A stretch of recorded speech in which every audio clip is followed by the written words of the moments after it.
స్వస్థునారీ స్వశక్తి పరివార్ అభియాన్ కార్యక్రమంలో భాగంగా AP CM Chandrababu Naidu ప్రజల ఆరోగ్యానికి సంబంధించి ముఖ్యంగా మహిళల ఆరోగ్యం గురించి కొన్ని కీలక సూచనలు చేశారు.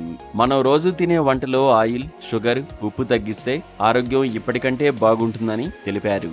కేవలం ఈ మూడింటిని తగ్గిస్తే చంద్రబాబు చెప్పినట్లుగా నిజంగా ఆరోగ్యం మెరుగుపడుతుందా? అసలు ఈ మూడింటి వల్ల మన ఆరోగ్యం ఎలా చెడిపోతుంది? ఈ మూడు మనం తగ్గించడం వల్ల ఎలాంటి లాభాలు ఉంటాయి? ఆరోగ్య నిపుణులు ఏం చెబుతున్నారు? రోజు వంటల్లో నూనె, ఉప్పు, పంచదార ఉపయోగాన్ని తగ్గించడం ఆరోగ్యంపై గణనీయమైన ప్రభావాలను చూపుతుందని ఆరోగ్య నిపుణులు సూచిస్తున్నారు.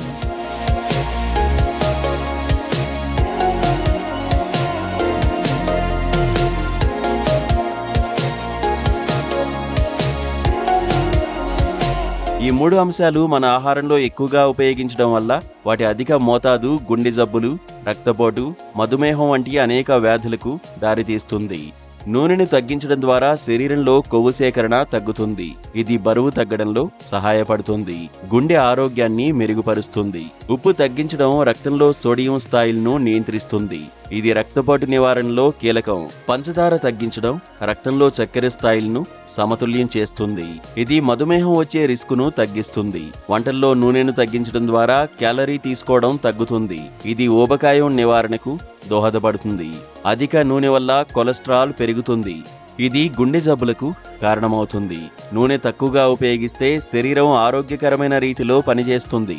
రోజువారీ తినే ఉప్పును కొంచెం కొంచెంగా తగ్గించడం ద్వారా రక్తనాళాలపై ఒత్తిడి తగ్గుతుంది. ఇది గుండెపోటు, స్ట్రోక్ వంటి ప్రమాదాలను తగ్గిస్తుంది.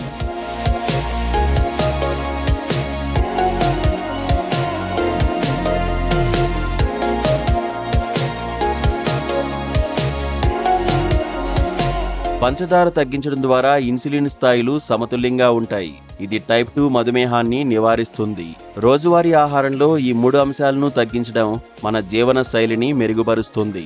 నూనె తగ్గడం వల్ల చర్మ ఆరోగ్యం కూడా మెరుగవుతుంది. అధిక నూనె వల్ల చర్మంపై మొటిమలు పెరుగుతాయి. ఉప్పు తగ్గడం వల్ల శరీరంలో హైడ్రేషన్ తగ్గుతుంది. పంచదార తగ్గడం వల్ల శక్తి స్థాయిలు సమానంగా ఉంటాయి.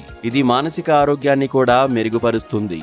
ఈ మార్పులు శరీరానికి సహజంగా సర్దుబాటయ్యేందుకు కొంతకాలం పడుతుంది. ప్రారంభంలో నూనె తగ్గించడం వల్ల ఆహారం ఎక్కువగా ఎడతేరనిపించవచ్చు, కానీ కొన్ని వారాల తర్వాత రుచి శక్తి మెరుగవుతుంది. ఉప్పు తగ్గించడం వల్ల ఆరోగ్యకరమైన రుచులు గుర్తించే అవకాశం ఉంటుంది. పంచదార తగ్గించడం వల్ల మీకు తీపి రుచి అలవాటు తగ్గుతుంది. ఇది సహజ ఆహారాలను ఆస్వాదించేందుకు దోహదపడుతుంది. ఈ మార్పులు శరీరంలో ఎండోక్రైన్ సిస్టమ్ను సమతుల్యం చేస్తుంది. ఇది హార్మోన్ల సమన్వయాన్ని మెరుగుపరుస్తుంది. నూనె తగ్గడం వల్ల శరీర ఉష్ణోగ్రత నియంత్రణలో మెరుగుదల కనిపిస్తుంది. ఉప్పు తగ్గడం వల్ల మూత్రపిండాల ఆరోగ్యం మెరుగవుతుంది. పంచదార తగ్గడం వల్ల శరీరంలో ఆక్సిడెంట్ స్థాయిలు తగ్గుతూ, నూనె తగ్గడం వల్ల శరీర ఉష్ణోగ్రత నియంత్రణలో మెరుగుదల కనిపిస్తుంది. పంచదార తగ్గడం వల్ల శరీరంలో ఆక్సిడెంట్ స్థాయిలు తగ్గుతాయి. ఇది పాక్షిక వయస్సు ప్రక్రియను తగ్గిస్తుంది. ఈ మూడు అంశాలను తగ్గించడం వల్ల మనం ఎక్కువ కాలం ఆరోగ్యంగా ఉండగలం. ఇది మన జీవిత ఆయుష్ను పెంచుతుందని నిపుణులు అభిప్రాయపడుతున్నారు. సీఎం చంద్రబాబు చెప్పింది కూడా ఇదే. ఈ చిన్న మార్పే మనకు పెద్ద వరంగా మారవచ్చు. ఈ రోజు నుంచి వీటిని పాటించడానికి ప్రయత్నిద్దామా?